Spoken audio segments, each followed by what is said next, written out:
بسم اللہ الرحمن الرحیم۔ خطبہ جمعہ بطرز سوال و جواب۔ خطبہ جمعہ فرمودہ 13 جنوری 2023 بمقام مسجد مبارک اسلام آباد ٹریلفورڈ سرے UK۔ سوال نمبر 1، حضور انور ایدہ اللہ تعالی بنصر العزیز نے خطبہ کے عنوان کی بابت کیا بیان فرمایا؟ جواب، فرمایا جیسا کہ میں نے گزشتہ ایک خطبہ میں بتایا تھا کہ بعض صحابہ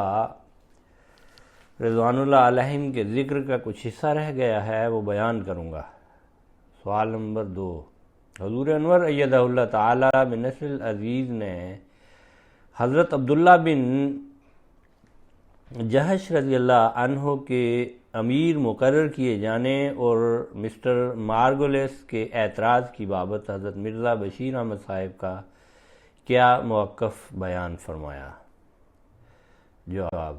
فرمایا حضرت مرزا بشیر احمد صاحب رضی اللہ عنہ سیرت خاتم النبیین صلی اللہ علیہ وسلم میں فرماتے ہیں کہ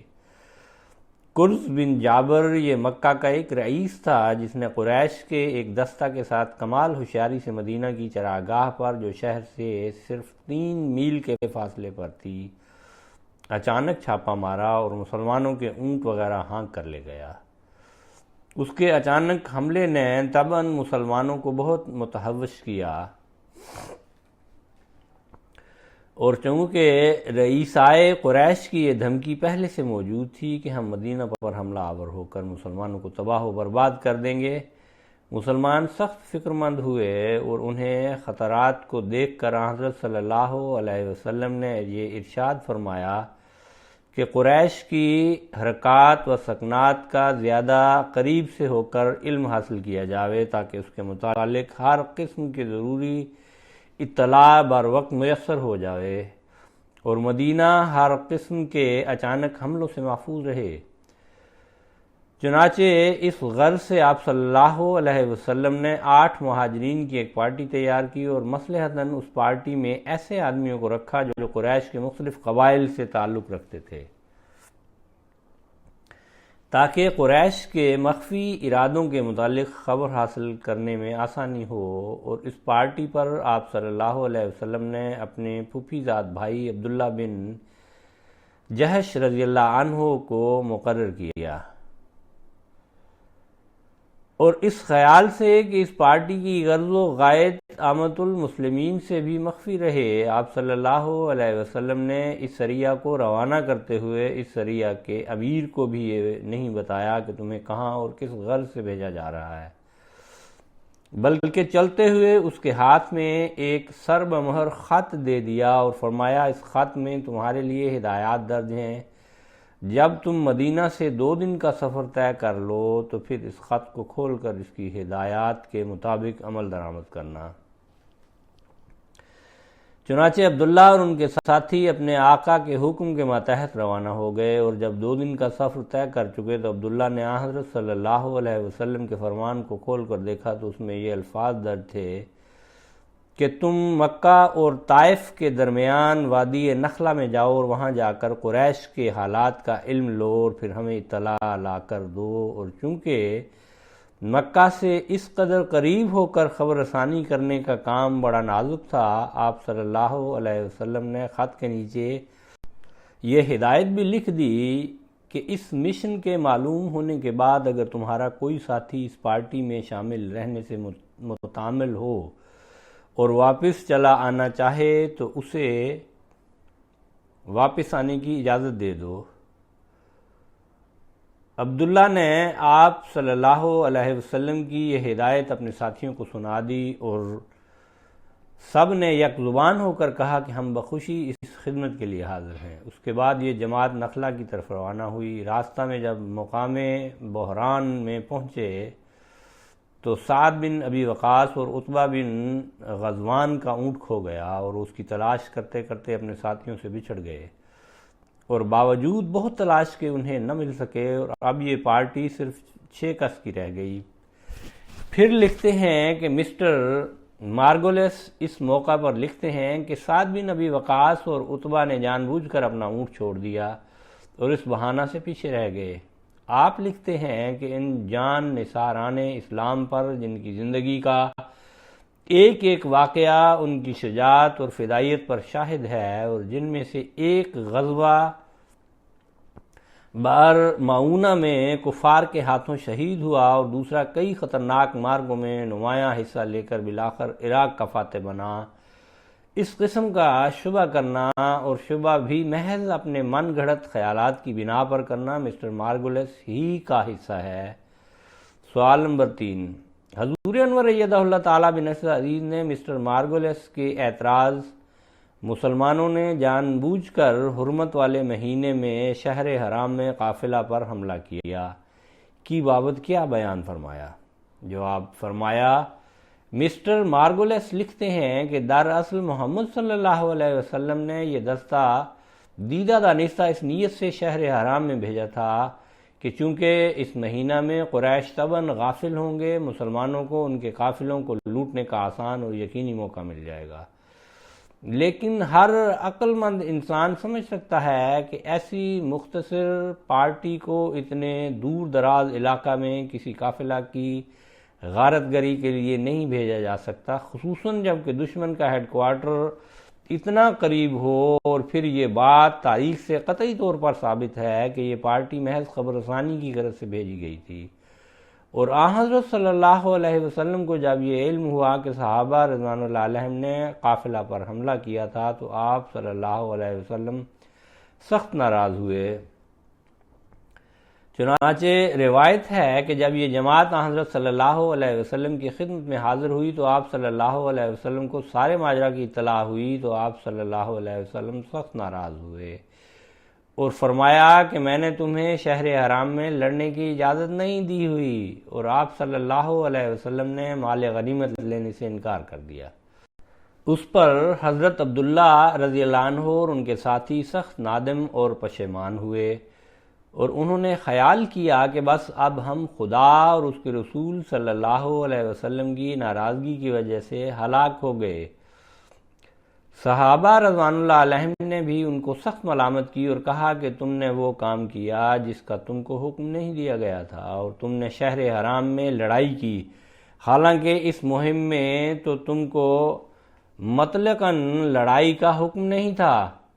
دوسری طرف قریش نے بھی شور مچایا کہ مسلمانوں نے شہر حرام کی حرمت کو توڑ دیا ہے،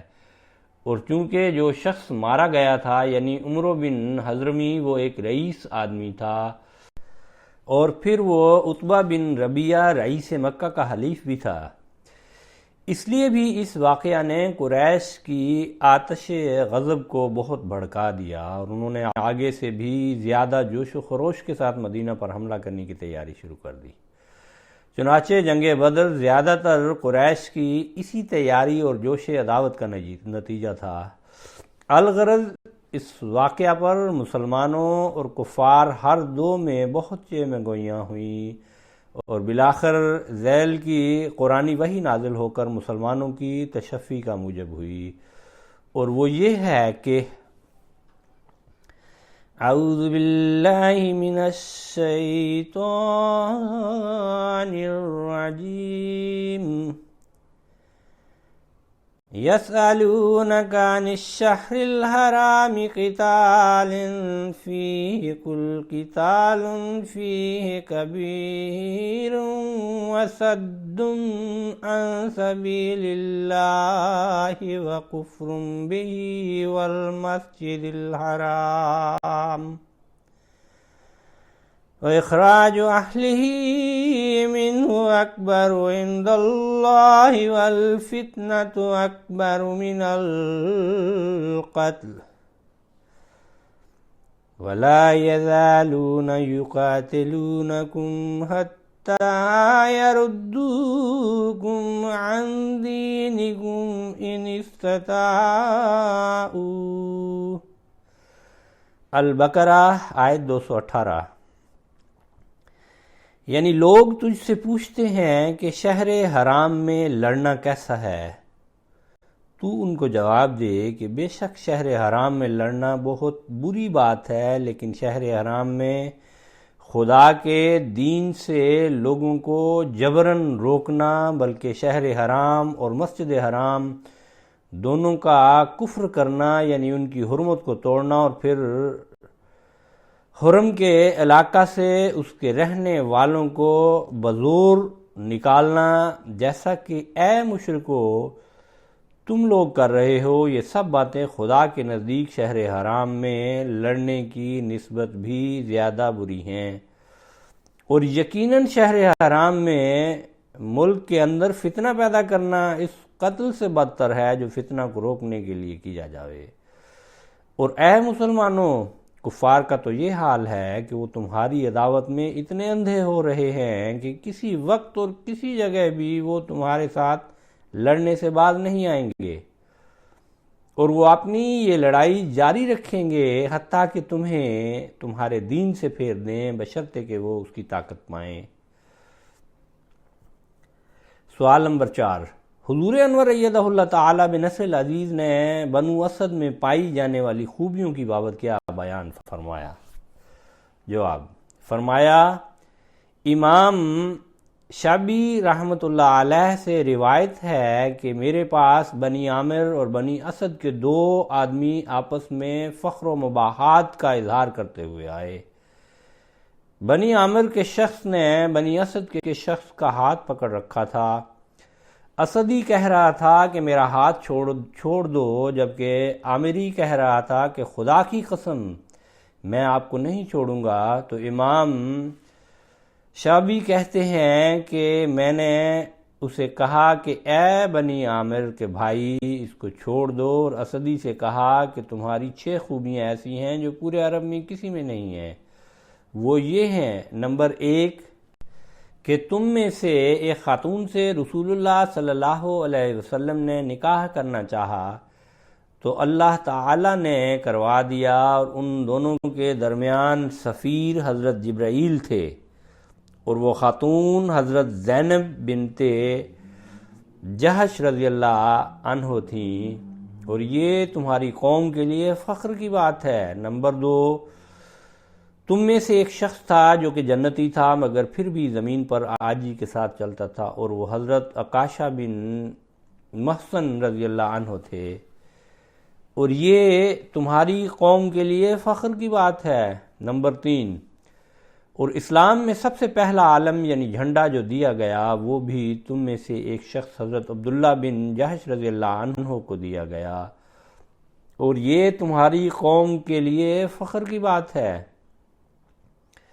نمبر 4، سب سے پہلا مال غنیمت جو اسلام میں تقسیم ہوا وہ عبداللہ بن جہش کا مال غنیمت ہے۔ نمبر 5، اور بیعت رضوان میں جس شخص نے سب سے پہلے بیعت کی وہ تمہاری قوم کا تھا، وہ رسول اللہ صلی اللہ علیہ وسلم کی خدمت میں حاضر ہوا اور عرض کیا، یا رسول اللہ صلی اللہ علیہ وسلم اپنا ہاتھ بڑھائیں تاکہ میں آپ صلی اللہ علیہ وسلم کی بیعت کروں۔ آپ صلی اللہ علیہ وسلم نے دریافت فرمایا کہ کس بات پر میری بیعت کرو گے؟ انہوں نے جواب دیا کہ جو آپ صلی اللہ علیہ وسلم کے دل میں ہے۔ حضور صلی اللہ علیہ وسلم نے پوچھا میرے دل میں کیا ہے؟ تو انہوں نے جواب دیا فتح یا شہادت۔ چنانچہ حضرت صلی اللہ علیہ وسلم کی حضرت ابو سنان رضی اللہ عنہ نے بیعت کی۔ اس کے بعد لوگ آتے اور کہتے کہ حضرت ابو سنان رضی اللہ عنہ والی بیعت پر ہم بھی بیعت کرتے ہیں، اور یہ تمہاری قوم کے لیے فخر کی بات ہے۔ نمبر 6، اور جنگ بدر کے دن 7 مہاجرین تمہاری قوم کے تھے، اور یہ تمہاری قوم کے لیے فخر کی بات ہے۔ سوال نمبر 5، حضور انور ایدہ اللہ تعالی بنصر العزیز نے حضرت صالح شکران رضی اللہ عنہ کو ملنے والی سعادت کی بابت کیا بیان فرمایا؟ جواب، فرمایا مسند امام احمد بن حنبل کی روایت ہے کہ حضرت صالح کو ایک سعادت اور حاصل ہے کہ حضرت صلی اللہ علیہ وسلم کو جب غسل دیا جا رہا تھا تو اس وقت جو اصحاب پانی انڈیل رہے تھے ان میں حضرت صالح شکران رضی اللہ عنہ اور حضرت اسامہ بن زید رضی اللہ عنہ تھے۔ چنانچہ روایت میں آتا ہے کہ حضرت ابن عباس رضی اللہ عنہ سے مروی ہے کہ جب لوگ نبی کریم صلی اللہ علیہ وسلم کو غسل دینے کے لیے اکٹھے ہوئے تو گھر میں صرف آپ صلی اللہ علیہ وسلم کے اہل خانہ ہی تھے۔ آپ صلی اللہ علیہ وسلم کے چچا حضرت عباس رضی اللہ عنہ اور حضرت علی رضی اللہ عنہ، حضرت فضل بن عباس رضی اللہ عنہ، حضرت قسم بن عباس رضی اللہ عنہ، حضرت اسامہ بن زید رضی اللہ عنہ اور حضرت صالح شکران رضی اللہ عنہ آپ صلی اللہ علیہ وسلم کے آزاد کردہ غلام۔ اسی دوران گھر کے دروازے پر کھڑے بنو اوف بن خزرج کے حضرت اوس بن خولی انصاری رضی اللہ عنہ جو بدر میں شامل تھے، انہوں نے حضرت علی رضی اللہ عنہ کو پکار کر کہا، اے علی، میں آپ کو اللہ کی قسم دیتا ہوں کہ رسول اللہ صلی اللہ علیہ وسلم کے متعلق ہمارا حصہ بھی رکھنا۔ حضرت علی رضی اللہ عنہ نے ان سے فرمایا، اندر آ جاؤ۔ چنانچہ وہ بھی داخل ہو گئے اور رسول اللہ صلی اللہ علیہ وسلم کو غسل دینے کے موقع پر موجود تھے، مگر انہوں نے غسل دینے میں شرکت نہیں کی۔ راوی کہتے ہیں کہ حضرت علی رضی اللہ عنہ نے نبی کریم صلی اللہ علیہ وسلم کو اپنے سینے سے سہارا دیا اور آپ صلی اللہ علیہ وسلم کی قمیض آپ پر ہی تھی، اور حضرت عباس رضی اللہ عنہ، فضل اور قسم حضرت علی رضی اللہ عنہ کے ساتھ پہلو مبارک بدل رہے تھے، اور حضرت اسامہ رضی اللہ عنہ اور صالح شکران رضی اللہ عنہ پانی ڈال رہے تھے، اور حضرت علی رضی اللہ عنہ آپ صلی اللہ علیہ وسلم کو غسل دینے لگے۔ سوال نمبر 6، حضور انور ایدہ اللہ تعالیٰ بنصر عزیز نے برکینا فاسو میں احمدیوں کی شہادت کے حوالہ سے کیا بیان فرمایا؟ جواب، فرمایا ایک افسوسناک خبر بھی ہے، برکینا فاسو میں ہمارے 9 احمدی پرسوں شہید کر دیے گئے۔ بڑا افسوسناک واقعہ ہے، انا للہ و انا الیہ راجعون، اور بڑے ظالمانہ طریقے سے ان کو شہید کیا گیا، لیکن ان کے ایمان کا امتحان بھی تھا اور جس پر وہ ثابت قدم رہے۔ یہ نہیں کہ اندھا دھند فائرنگ کر کے، بلکہ ہر ایک کو بلا بلا کر شہید کیا ہے، لیکن بہرحال اس کی تفصیلات کچھ آئی ہیں، کچھ آ رہی ہیں، اس لیے میں انشاءاللہ ان کا تفصیلی ذکر اگلے جمعہ میں کروں گا۔ اللہ تعالیٰ ان سے رحم کا سلوک فرمائے، ان سب کے درجات بلند کرے۔ دعا بھی کرتے رہیں، وہاں کے حالات ابھی بھی ٹھیک نہیں، جو دہشت گرد آئے تھے وہ دھمکی دے کے گئے ہیں کہ اگر دوبارہ مسجد کھولی تو ہم دوبارہ آئیں گے اور حملہ کریں گے۔ اللہ تعالیٰ وہاں کے احمدیوں کو ان کے شر سے محفوظ رکھے۔